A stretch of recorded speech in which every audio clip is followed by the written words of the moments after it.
Hello everyone, welcome to ABS math. আজ আমরা আলোচনা করব আবৃত দশমিক সংখ্যা, শুদ্ধ আবৃত দশমিক সংখ্যা, মিশ্র আবৃত দশমিক সংখ্যা এবং আবৃত দশমিক ভগ্নাংশকে সাধারণ ভগ্নাংশে কীভাবে রূপান্তরিত করো সেই সব নিয়ে আলোচনা করব।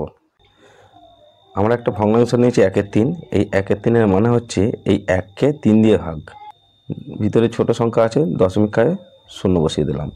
এবার 3 তিরিকে 9, বিয়োগগুলো বিয়োগফল 1, দশমিক খাওয়ানো আছে বলে একটা 0 বসে যাবে, 3 তিরিকে 9, আবার বিয়োগফল 1, দশমিক খাওয়ানো আছে বলে একটা 0, 3 তিরিকে 9।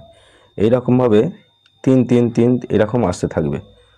2-এর 3টাকে ভাঙলে 0.6666 এরকম পাবো। 1-এর 6টাকে ভাঙলে 0.16666 এরকম আসবে। 7-এর 11টাকে ভাঙলে দশমিকের পর 6-3 এরকমভাবে আসবে। এই ধরনের সংখ্যাগুলোকে আমরা আবৃত দশমিক সংখ্যা বলবো। এই 3 সংখ্যাটাই বারবার রিপিট হচ্ছে, 3-এর মাথায় পৌনঃপুনিক দিয়ে দেবো।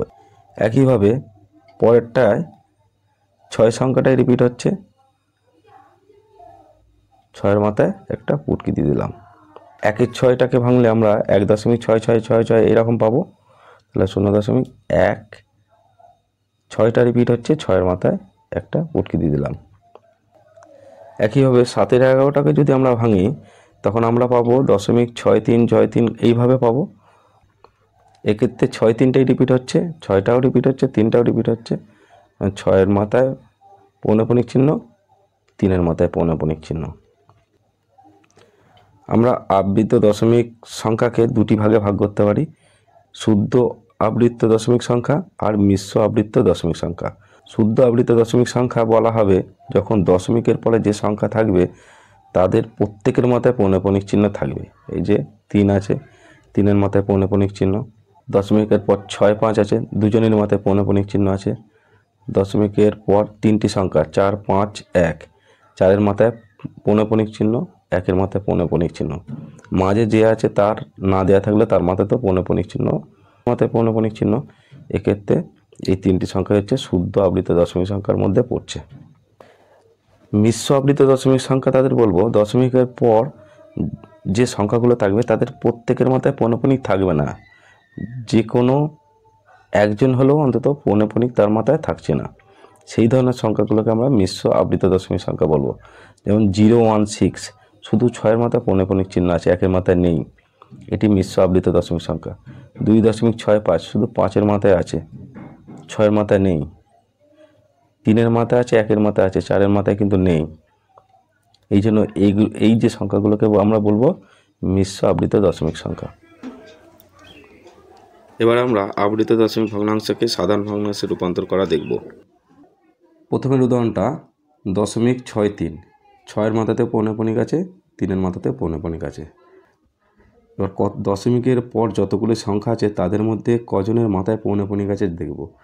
এখানে দশমিকের পর 2টি সংখ্যা আছে, 2টির মাথায় পৌনঃপুনিক আছে। যাদের মাথায় পৌনঃপুনিক থাকবে তটা 9 লিখব। এক্ষেত্রে 2টি সংখ্যারই পৌনঃপুনিক আছে, নিচে 2টি 9 লিখব। আর উপরে দশমিক বাদ দিয়ে পুরো সংখ্যাটাকে লিখব 63, বিয়োগ চিহ্ন দিয়ে যার মাথায় পৌনঃপুনিক নেই সেই সংখ্যাটা লিখব। এখানে 0 মাথায় পৌনঃপুনিক নেই, 0। 63/99 হচ্ছে, কাটাকাটি করলে 9 দিয়ে কাটাকাটি করলে 7/11। তাহলে আমরা কি করছি, দশমিকের পর যে সংখ্যা থাকবে সেই সংখ্যাগুলো দেখব, তাদের মাথায় যার যার পৌনঃপুনিক থাকবে তটা 9 লিখব। 2জন থাকলে 2জনের মাথায় পৌনঃপুনিক আছে, 2টো 9 লিখলাম। যার মাথায় থাকবে না তার জন্যে 0 লিখব। এক্ষেত্রে যেহেতু 2টি সংখ্যা আছে, 2জনের মাথায় 9, 2জনের মাথায় পৌনঃপুনিক আছে, সুতরাং 2টো 9 লিখে দিয়েছি, আর 0 লেখার দরকার নেই। এবার উপরে হবে পুরো সংখ্যাটা লিখব, তা থেকে যার মাথায় পৌনঃপুনিক নেই সেই সংখ্যাটা বিয়োগ করব। তাহলে ওপর হচ্ছে 63 বিয়োগ 0/99, 63 বললে 7/11। তারপরটা 0.16, 6-এর মাথায় পৌনঃপুনিক আছে। এবার দশমিক পর 2টো সংখ্যা, কিন্তু একজনের মাথায় পৌনঃপুনিক আছে, একটা 9, কিন্তু একজনের মাথায় নেই, একজনের মাথায় পৌনঃপুনিক নেই, তার নেই যেহেতু 0 বসাবো। এবার পুরো সংখ্যাটা দশমিক বাদ দিয়ে তুলে দিতে হবে, তুলে দিলে 16 হবে, কিন্তু পৌনঃপুনিক নেই একের মাথায়, সেই একটা বিয়োগ হবে। 15 নিচে 90 কাটাকাটি করো, 15 দিয়ে কাটাকাটি করলে ওপরে 1, নিচে 96 মানে 1-এর 6 হবে। 3.75 5-এর মাথায় পৌনঃপুনিক আছে, দশমিক পর দুটো সংখ্যা, যার মাথায় পৌনঃপুনিক আছে তার জন্য একটা 9 হলো, আর এর নেই বলে এর জন্য 0 হলো 90। ওপরে কি বলেছি, দশমিক বাদ দিয়ে পুরো সংখ্যাটা লিখব, তাহলে 375 লিখলাম।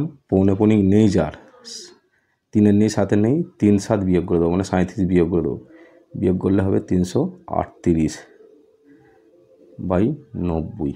এবার এটাকে যদি 2 দিয়ে কাটি, ওপরে হবে 169, নিচে হবে 45।